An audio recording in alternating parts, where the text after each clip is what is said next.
Hey guys, be sure to like me on Facebook and follow me on Instagram for extra content you won't see here. Click the links in the description below.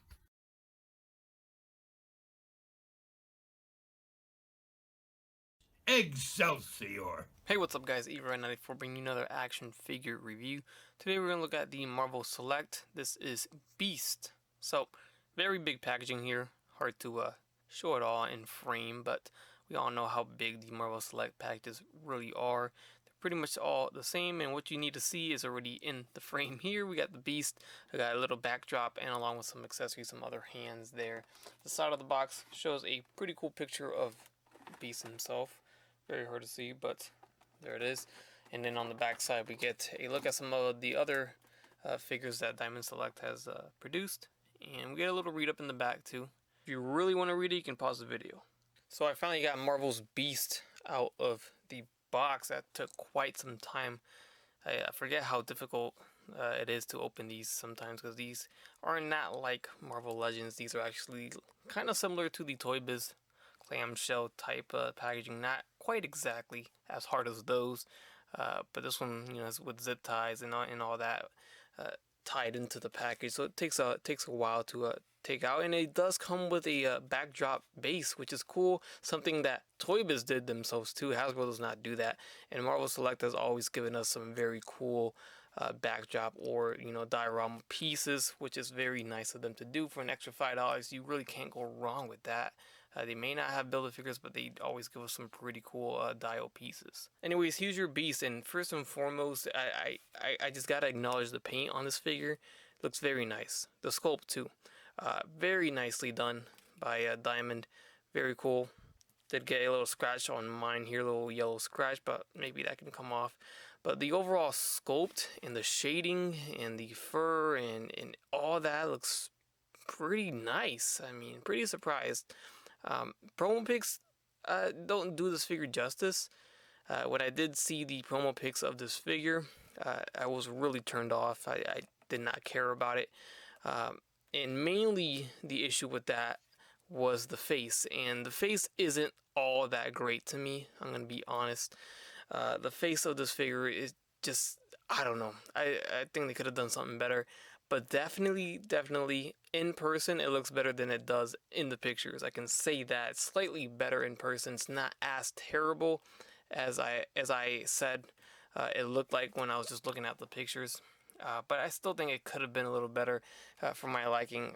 I don't know. The face just, something's off about it for me. At least for me, I don't like it too much. And he does already come with two open hands, but these are a little more wide open. And the alternate ones he comes with are open, but they're not entirely closed either. They're meant to grip something.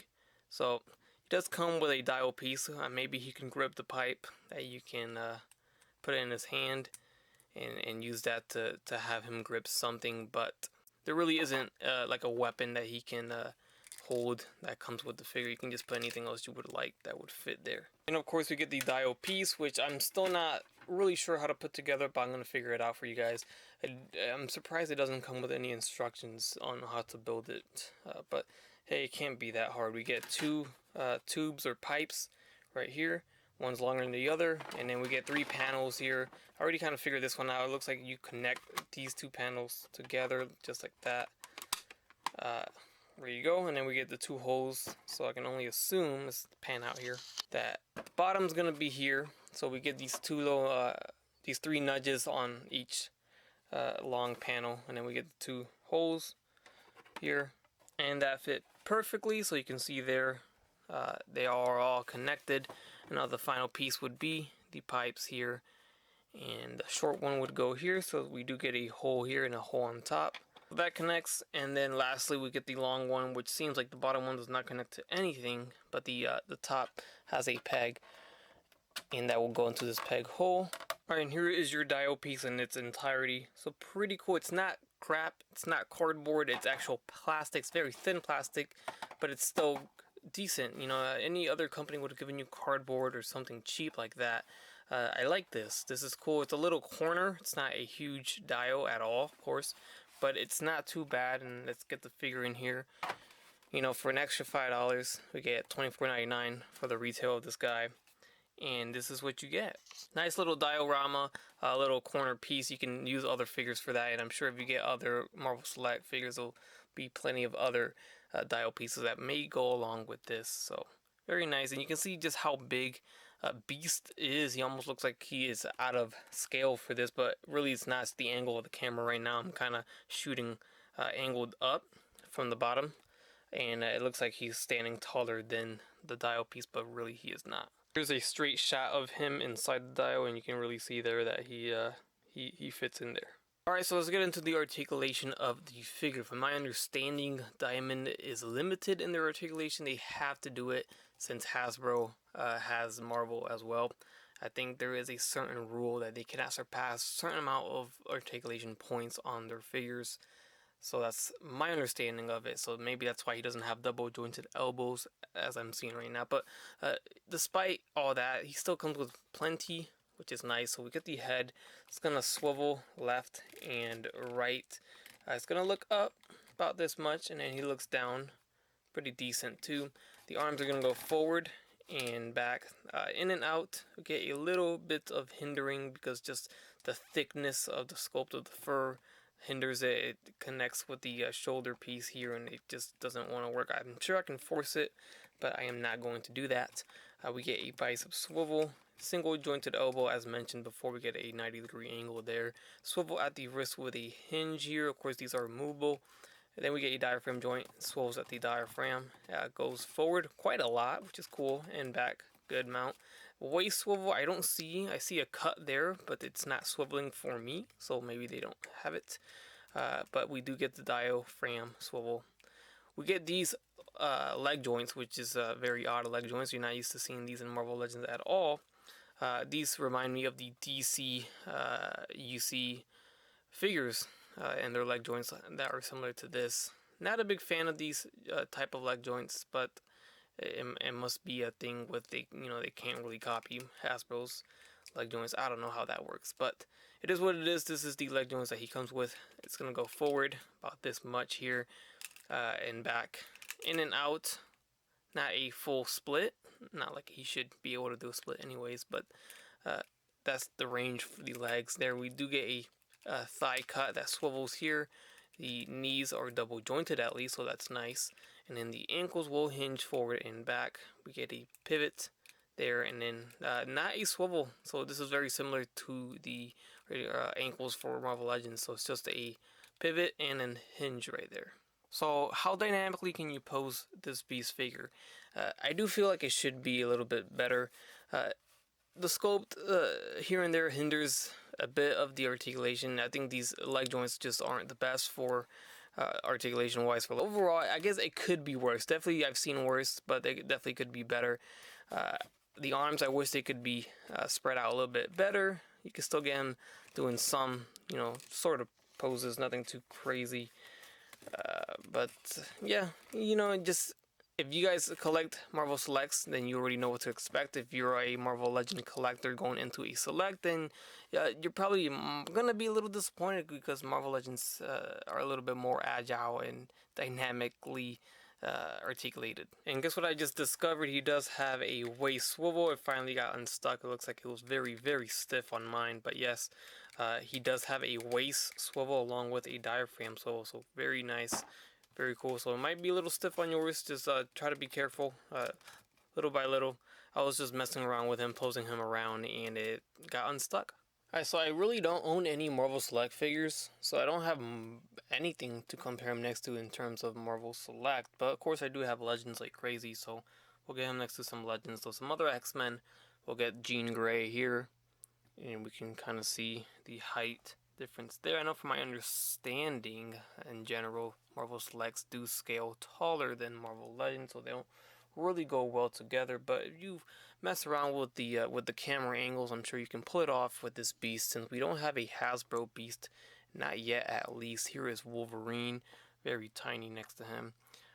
We will be getting a Jim Lee Beast coming up very soon for Marvel Legends, so very exciting. Very interested to compare it next to this one and to see which one stacks out to be a little bit better than the other. Here we'll get a bit of a taller figure than Wolverine. get Captain America, and you can get the height there next to Beast. Next to a Mezco figure, we have the 112 Collective X-Men Deadpool, and they pretty much scale around the same height as Marvel Legends, so we're gonna get the same here. So I wanted to get a more beastie figure, I guess, if that makes sense. I'll get the Sasquatch Build-A-Figure from Marvel Legends, and this one competes with his height. Since Sasquatch is a bigger figure, it is a Build-A-Figure, and you can see here Sasquatch actually is taller than this Beast figure. Alright guys, and I'm gonna wrap this review up here, and we'll get in Cyclops there to get the crew a little bit more complete. And I gotta say this, I'm a little impressed at the Beast figure, to be completely honest. I wasn't really expecting it to be amazing, and I'm not amazed or anything like that, but I am pretty impressed with the sculpt and the paint. I mean, that's an A+ for me on this figure. The sculpt and paint is absolutely gorgeous. You know, it's not something you see every day off of $20 figures, $25 figures. The little dial pieces, it's a nice touch since we don't get Build-A-Figures with selects, and they always give us some quality dial pieces, which is nice. And this one's pretty decent. It's not the best one I've seen, but definitely better than nothing. And he doesn't look as bad as I thought he would, you know, based off the promo pics like I mentioned before.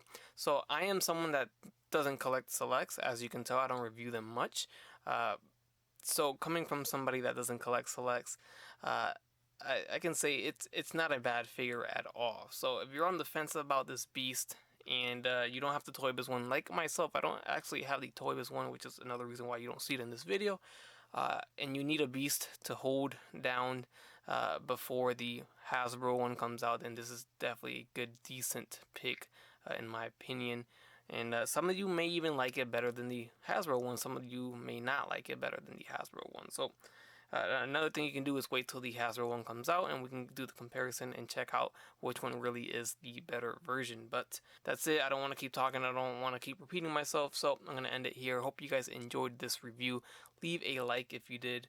Leave a comment. Subscribe if you haven't done so already. And as always, guys, Excelsior. Hi, heroes. This is Stan Lee coming at you. Want you to know, Marvel has always been and always will be a reflection of the world right outside our window.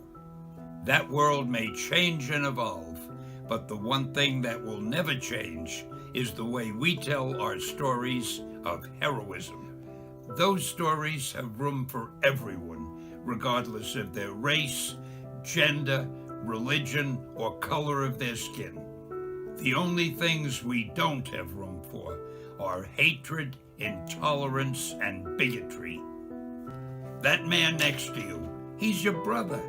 That woman over there, she's your sister. And that kid walking by, hey, who knows? He may have the proportionate strength of a spider. We're all part of one big family, the human family, and we all come together in the body of Marvel. And you're part of that family. You're part of the Marvel universe that moves ever upward and onward to greater glory. In other words, Excelsior!